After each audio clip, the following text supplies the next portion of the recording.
They tell you youth is power. But what if that's the biggest lie you've ever believed? The truth is, getting older doesn't take away your power. It just exposes where it came from. And for most people, that's the real reason aging feels terrifying. When we're young, we measure worth in visibility. Who's fastest? Who's fittest? Who's winning? But as time passes, life quietly removes the trophies. The mirror changes. The energy dips. The world stops clapping as loudly. And suddenly, the identity you built on achievement starts to crack. You used to feel unstoppable.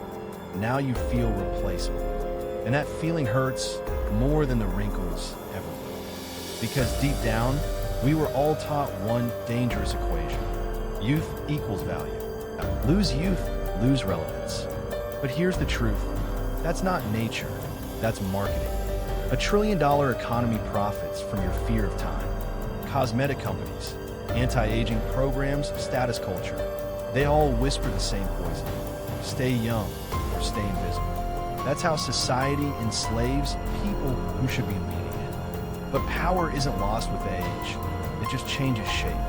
When you're young, your power is force. When you're older, your power is presence. Force fades. Presence grows. When you're young, you chase attention. When you're older, attention chases you because wisdom radiates calm. You stop competing with noise and start commanding silence. That's the real mark of maturity, when your stillness speaks louder than someone else's hustle. I met an older entrepreneur once who said something I'll never forget. He told me, when I was 25, I wanted everyone to know my name. Now I'm 55, and I want my name to mean something. That's the evolution. When you're young, you chase success. When you're older, you define it. But the transition isn't easy.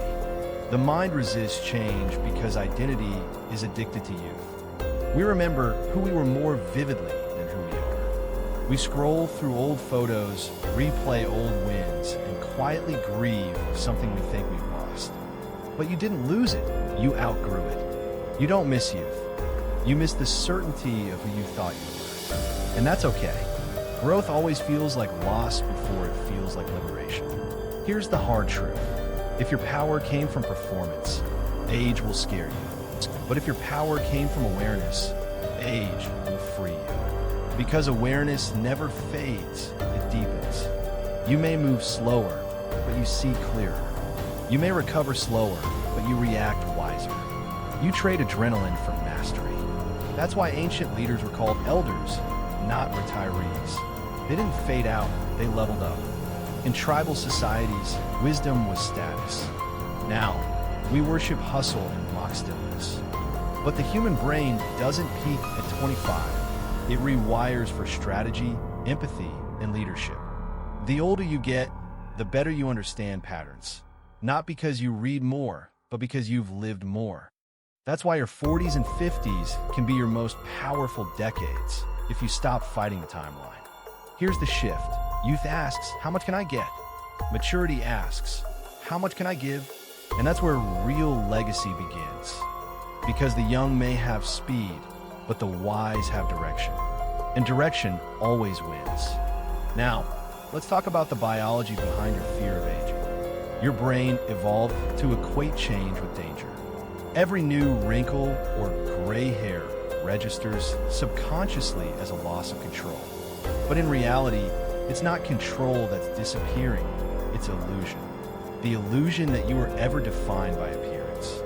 When you detach identity from aesthetics, you finally see aging for what it is, a privilege denied to many. Let's reframe this.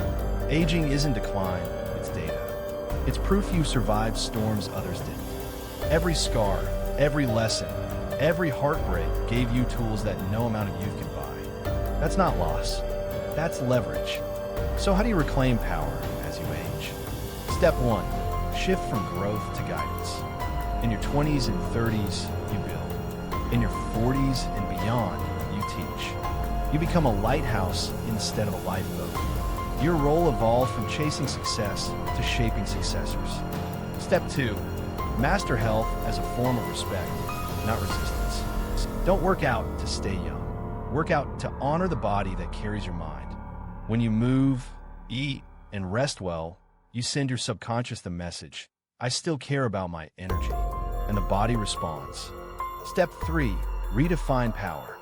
Power is not dominance, it's self-governance.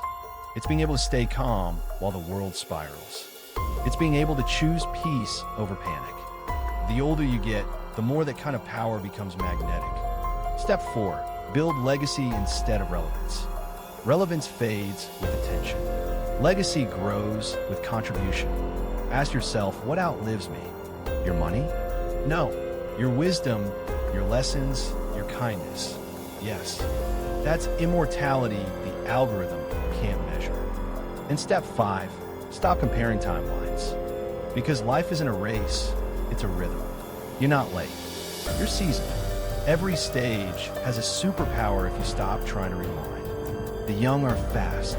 The mature are focused. The young react. The mature respond. The young shine. The mature illuminate. There's a quiet type of power that comes when you stop needing to prove it. And that's the kind of power aging gives you, if you let it.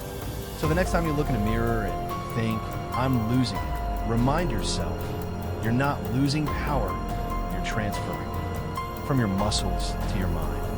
From your looks to your legacy. From validation to vision. Because youth may attract attention, but wisdom commands respect. And respect, unlike beauty, doesn't expire.